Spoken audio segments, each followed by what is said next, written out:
Hi guys, this is Adam Atkinson with SeeYouLaterLeaner. So recently, Sarah and I just went to the Angels Competition fashion show in Nashville, and I was lucky enough to get to present about hormones for Masters competitors since it was a Masters fashion show. So we thought we would share some of that here with you guys because I've worked with countless individuals with their hormones, and we've been getting a lot of questions afterwards. So I figured I'd kind of talk about the presentation here, give you guys some key points. So a little bit about me. I have been working with athletes since 2002, more specifically with contest prep in 2010, and more recently with the last 4 years, more of a specialization with masters clients and hormonal health. So I'm a part of a group called the Diet Doc with Dr. Joe Klemczewski, who is the founder of Macros.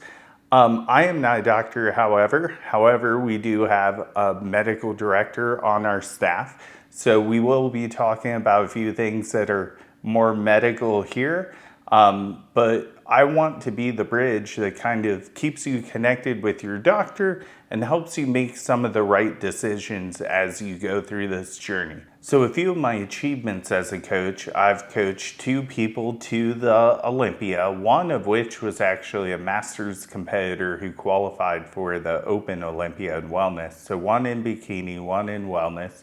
I have coached the Masters World Champion 2 times in Bikini, the Masters World Champion in Figure 1 time, and we've had countless overalls and countless class wins, but those are some of my favorite accolades as a coach right now. One of my favorite things about coaching Masters competitors is I feel like a lot of times Masters competitors don't get as much attention as the Open competitors, so I do like to be that coach to rise up and show these women and men the attention that they deserve. But since we are talking about menopause, this will be mostly female related at this conversation. Now, what are some of the differences that Masters clients have to deal with is menopause. And menopause can be the decline in testosterone, estrogen, and progesterone. And this can make it harder for them to recover, build muscle, to get good sleep, which also impacts recovery. And it makes it harder for these athletes to gain muscle mass. So even in the bikini division, where we see the smallest amount of muscle mass, which is still a pretty large amount of muscle mass, you know, it's really important for these girls to be able to be optimized hormonally to build the muscle per the division criteria. Now, granted, genetics are always going to be the king of everything, but if we can optimize these hormones, we can help these women progress better and reach their next level physique. Now, this doesn't just apply to the Masters competitors only. You are going to see anyone who is getting lean enough for stage that they do see some decline in their sex hormones from a natural perspective. So keep that in mind as we move forward. So what are some of the things we can do to optimize working with clients with menopause? Well, the first thing is dietary adjustments, and hopefully this is something that all of you are already doing. So this is things like eating a good amount of protein, fiber, carbohydrates, and fat. Now these ratios are always going to be different per client and per client's need and per client's metabolism. So it's always important to work with a good coach who is managing at least the basics here. We'll put a higher emphasis on protein since it is physique sport, and we do want to make sure clients are consuming enough protein per their metabolic needs and per their body type.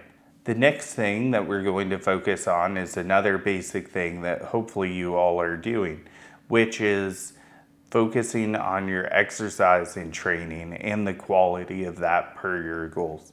The first thing when we're looking at building muscle is not training excessively without any off days.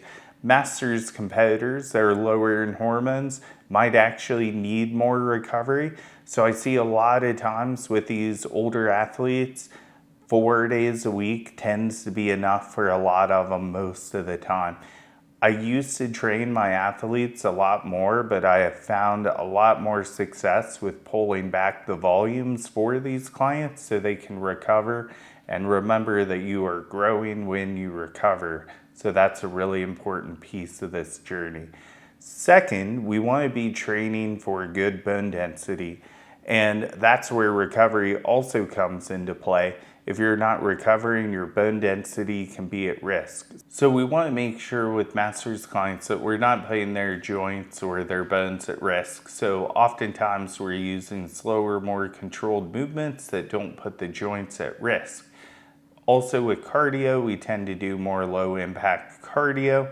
Even though we may implement an occasional HIIT session, I'll be a little bit more specific on what type of HIIT that they do, whether it be biking, rope swings.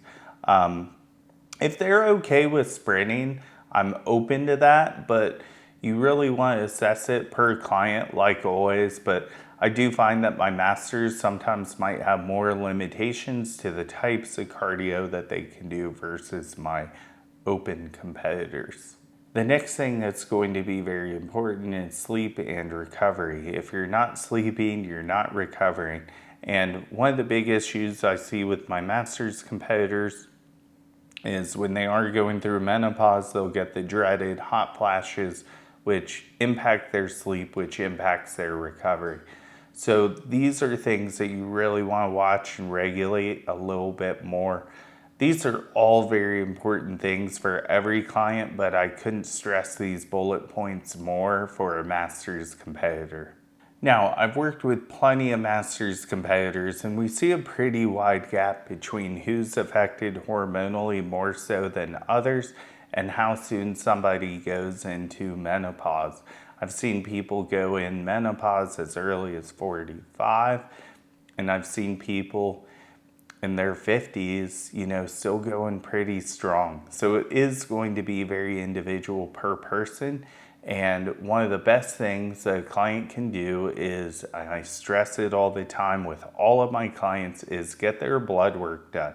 Now keep in mind, in prep, you are going to be hormonally downregulated.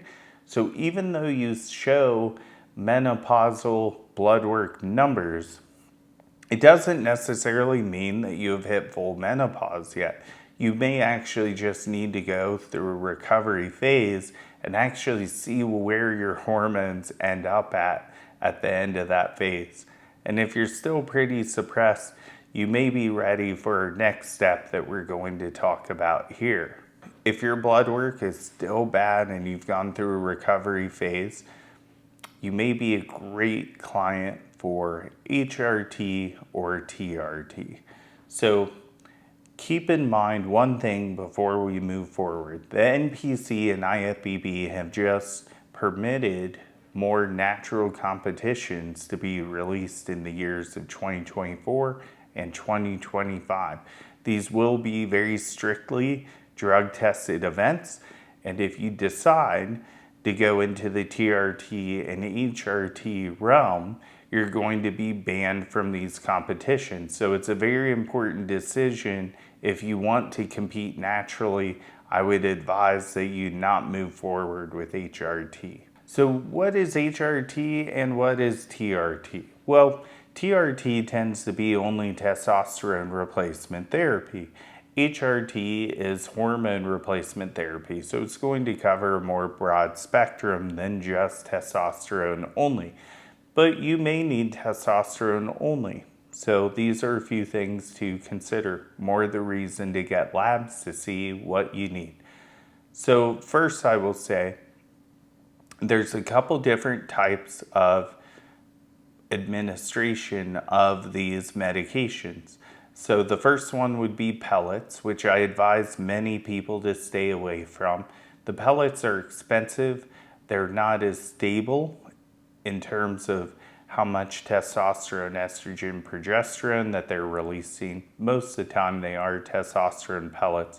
And a lot of times I'm seeing women coming back with way too high of testosterone levels. Now, that may sound like a good thing for building muscle, but if you are wanting to preserve yourself and be feminine, this is not a great road to go down. You could definitely see some voice, hair, and clitoral changes, which are definitely not going to be enjoyable if that is something you're trying to preserve as a female. The next we'll talk about are the creams, which is something I see on the opposite side of the spectrum of the pellets. Is a lot of times the absorption of these creams are a little bit tougher.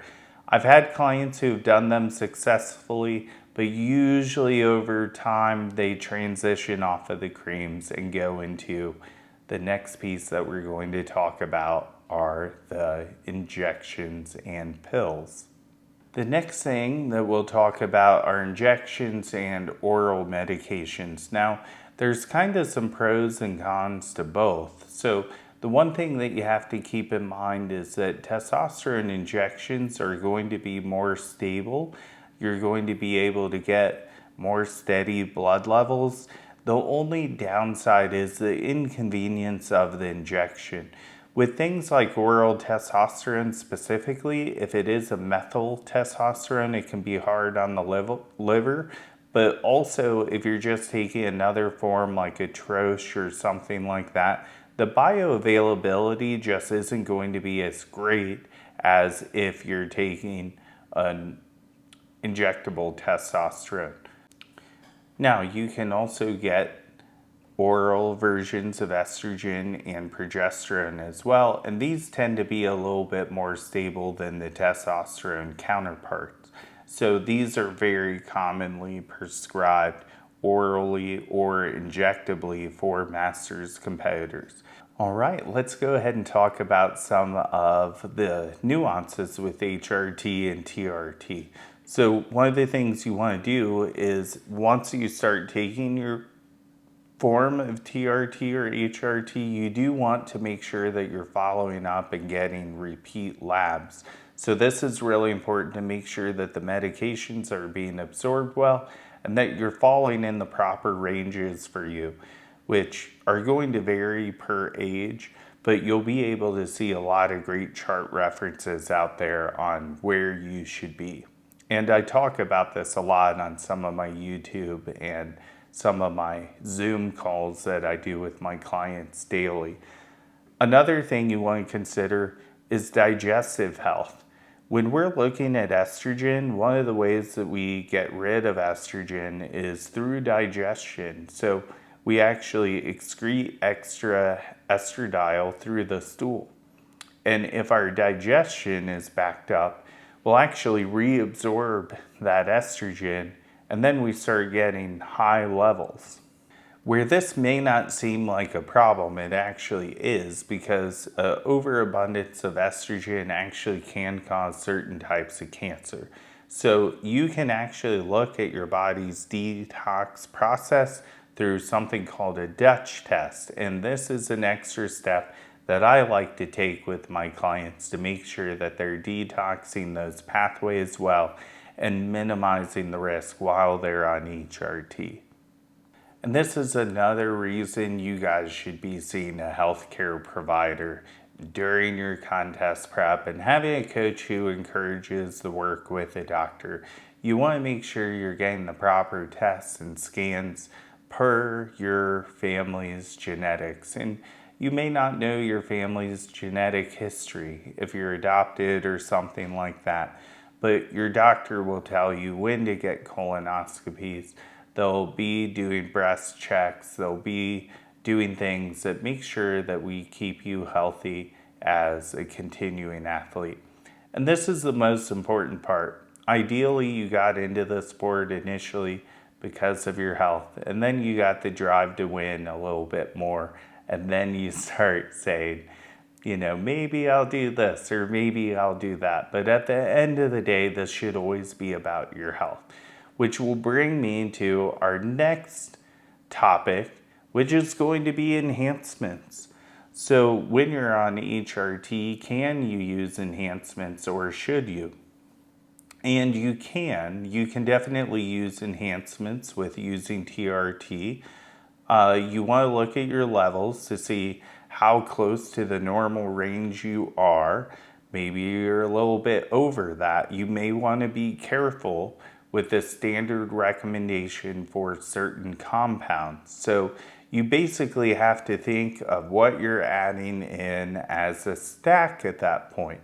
So keep that in mind if you are planning to be enhanced on top of using HRT, because even though the governing body of bodybuilding considers HRT an enhancement, which it is, you do want to view yourself as taking drugs a little bit differently since you're using multiple compounds. Now, for my natties, don't worry, I didn't forget about you. What are some things we can do if we're deciding not to go enhanced? As long as you're competing within the NPC and IFBB as a drug-free competitor, you can actually use DHEA or pregnenolone and both. These are both not banned by the NPC and IFBB currently as of September of 2024. So keep up to date on the current drug-free list that the NPC and IFBB have on their page, just to make sure nothing has changed since you watched this video. But pregnenolone can be used. It's the mother hormone, so it's actually a precursor to DHEA, which is going to be a precursor to testosterone and estrogen.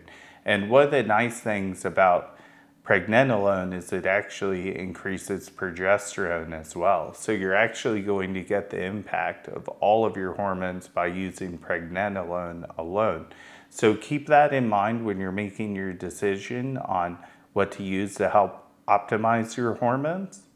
So these seem to be some of the better hitters for increasing hormonal production. If you're wanting to increase testosterone as a whole, you can look into D-aspartic acid, magnesium, zinc. Ashwagandha is another great one, and you can look into these to increase your recovery and performance. I hope that you guys enjoyed this video. Keep in mind as you're going through this process with HRT, TRT, or even just naturally improving and optimizing your hormones, everything that we do takes time. Building muscle takes time. Losing body fat takes time. Improving your internal health takes time. So don't expect to just take these things and expect like a massive outcome right out the gates. You might feel better, you might get some small wins, but it is going to be an accumulation effect over time. I've worked with plenty of athletes, and one story is not the same as another. Some of my athletes are going to take a longer time to recover than others, so keep that in mind and don't give up and don't get discouraged. So I hope you guys enjoyed this video.